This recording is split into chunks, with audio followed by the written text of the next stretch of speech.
बहाना है। भारत के लोगों, दिल्ली के पागलों, हम तुम्हें जगाने आए हैं। पर्चा तो बहाना है, चमत्कार दिखाना तो बहाना है, असलियत में तुम सबको हनुमान जी का बनाना है।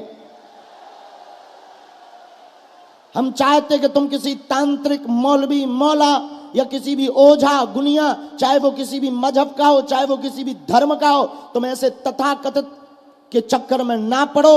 हम चाहते हैं कि तुम्हारी आंखों में आंसू ना रहे। हम चाहते हैं कि तुम चमत्कारों के नाम पर धर्म परिवर्तन मत करो। हम तुम्हें सिर्फ ये बताने के लिए दरबार लगाने आए हैं कि अपने हनुमान जी भी कम नहीं है। ऐसी कोई गली नहीं जहां अपने बजरंग बली की चली नहीं।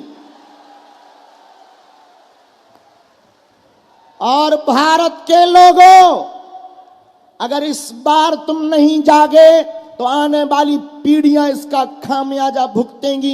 हम तो अपनी जान हथेली पर लेकर घर से बाहर निकले। लोग कहते हैं कि आप बहुत गंभीर हो जाओ, आपके पीछे बहुत दुश्मन लगे। हमने कहा कि एक धीरेन्द्र कृष्ण को मिटाओगे तब तक हम घर घर धीरेन्द्र कृष्ण बनवाएंगे। भारत का हर बच्चा मुख से भारत हिंदू राष्ट्र बोलेगा। अब कितनों को मिटाओगे, कितने षड्यंत्र करोगे? मेरे पागलों, हनुमान जी मानो।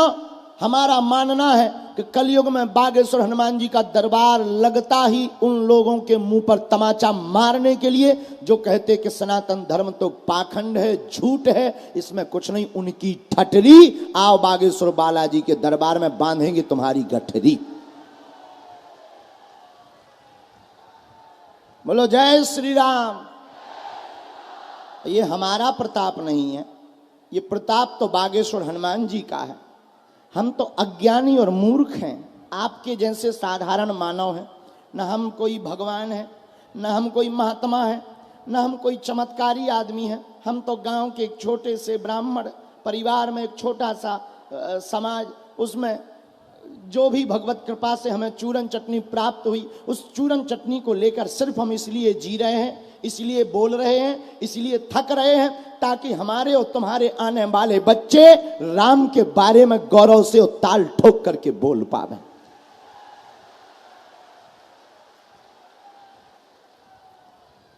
और एक बात, मेरे पागलों, तुम जिस छत्र छाया में आकर बैठे हो, हमें और तुम्हें शक्तियां दिखाई नहीं पड़ रही, लेकिन शक्तियों को हम तुम जरूर दिखाई पड़ रहे।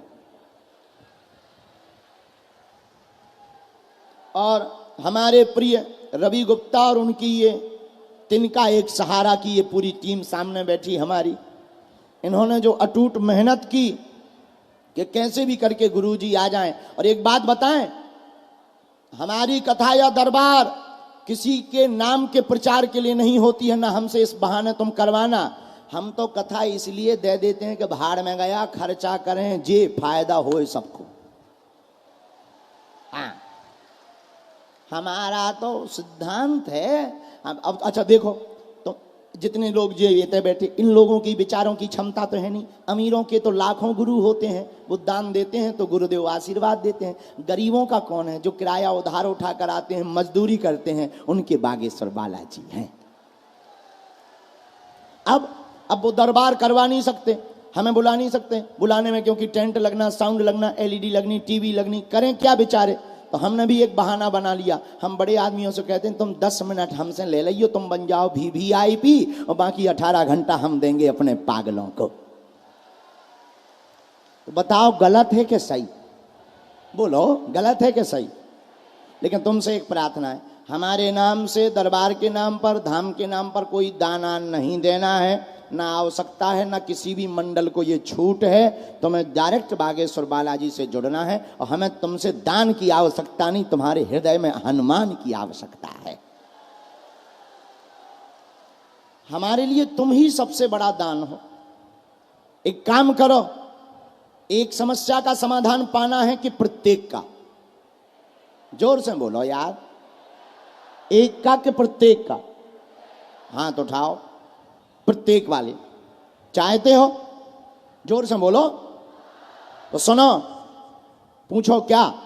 अरे हाथ खड़े करे रहा, बहुत बदमाश हो तुम। दिल्ली वाले ना बहुत बदमाश हैं यार। तो चाहते हो प्रत्येक समस्या का समाधान? उत्तर सुनो, आज से तुम हमारे चक्कर में मत पड़ना, आज से तुम जीवन भर के लिए बागेश्वर बालाजी के चक्कर में हो जा। पहला उपाय। दूसरा उपाय, कभी बागेश्वर धाम जाना और ना भी जाओ तो घर पे नारियल बांधकर बागेश्वर बालाजी और सन्यासी बाबा का ध्यान करके कह देना, आज से तुम हमारे हो गए और हम तुम्हारे हो गए।